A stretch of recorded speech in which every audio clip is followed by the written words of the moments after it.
get this figured out. This world gon' give me whatever I need until I get this vision out. Then they gon' pay me whatever I ask, cause I got it figured out. Family be checking all up on a nigga to see how I'm feeling now.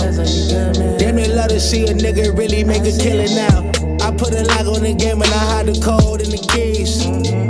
I am not playing no games, I really play this shit for keeps. That shit for me.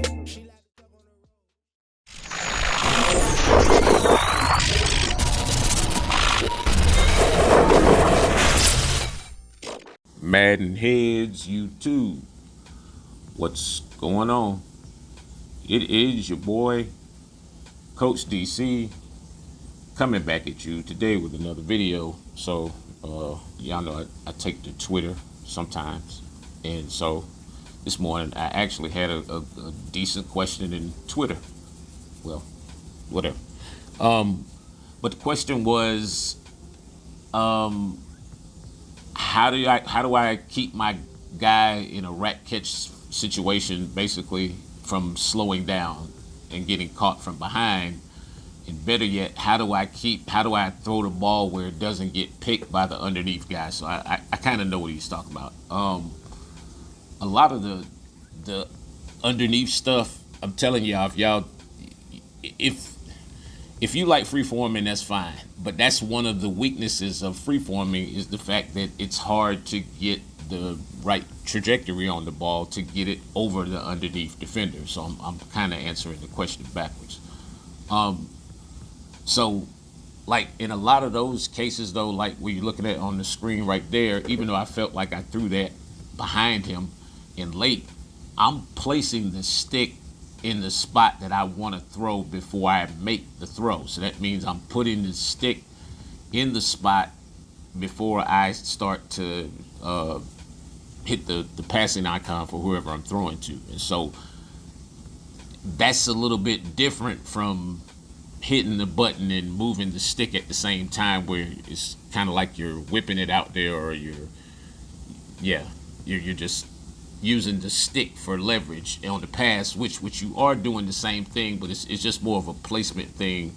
Probably more mental with me, because I'm just like, I want the ball in a certain spot, because as he said with the first part of the question, I want to be able to catch the ball and run in most cases, especially if I'm throwing like a back shoulder or something like that. So even on those kind of passes where you see him square up like that, you see his restart is really fast. It's faster on the college, of course, but in Madden, it's still kind of the same thing as you see me get that little burst right there as he goes for the spat catch with the wrong hand.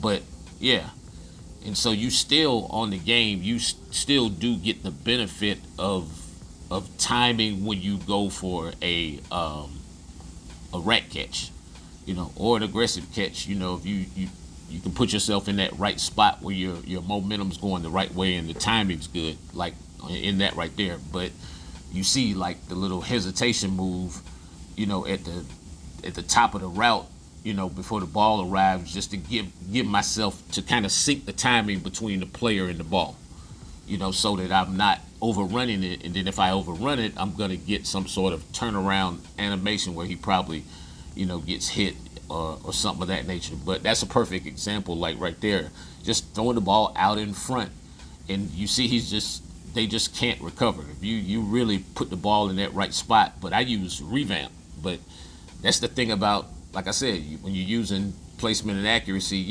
if you throwing the ball on time, that may be what's best for you. But if a lot of people are late with their passes or whatever, and then once you lose that initial window, then it becomes a matter of the guy's still open, but can you have the trajectory to get the ball over the underneath defender, if there is one in that case. And so, it's just, that's just part of the game. It's just iffy like that. It's like right there, you just see that's Revamp.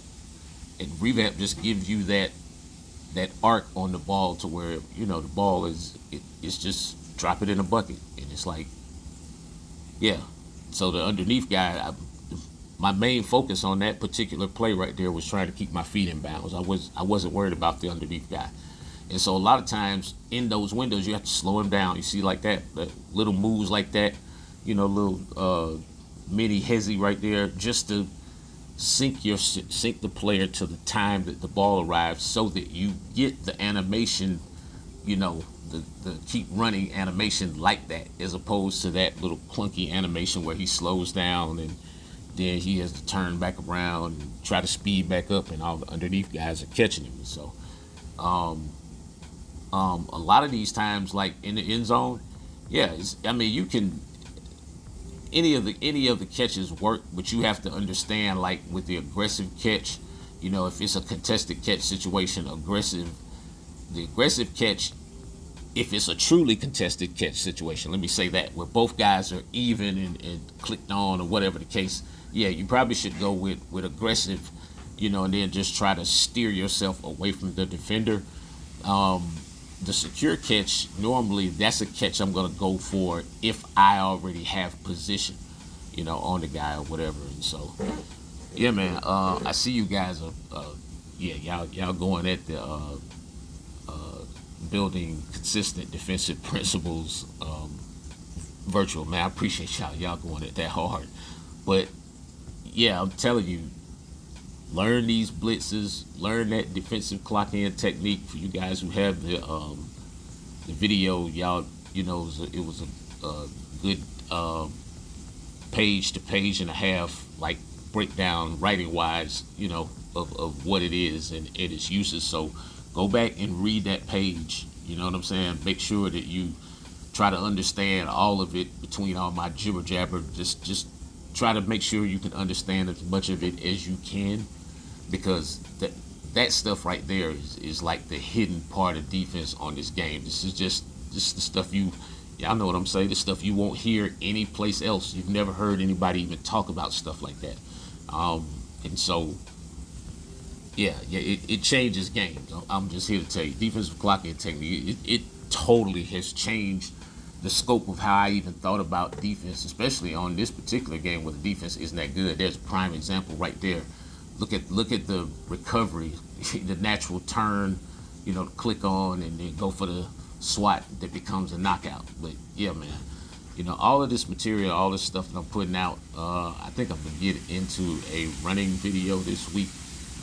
Show y'all how to set these, really get into these juke moves and try to, start to set your runs up. Making sure that your blocking assignments are as good as they can be. Oh boy, it's ugly.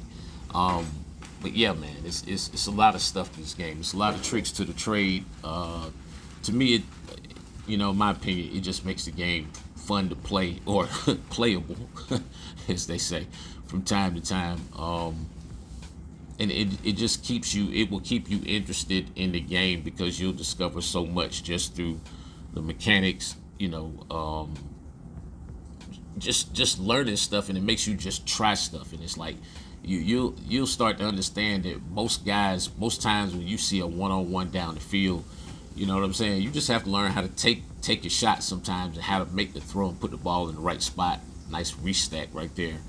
And it's like, if you have your mechanics down, man, you can make the basic plays turn into big plays. Your drag routes, they start to go for 20 to 25 yards. They become shot plays, and you just learn how to keep the ball out of harm's way, because essentially that's what this game is all about. It's about AI turnovers. Can you avoid them? Can you have less than your opponent, and who's gonna, get the bailouts on third and fourth down? Y'all know what it is. Every now and then it'll let you play a fair game, but most of the time, man, one of the other opponents is at some sort of mental deficit, meaning from the game's perspective. It's like, go back and start looking at some of these games, and then you'll see, like, halfway through the game, like, if you look, man, some of your attributes are cut. Anyway, man, y'all know what to do, man. Go grab one of those books. It's your boy Coach. I'm out.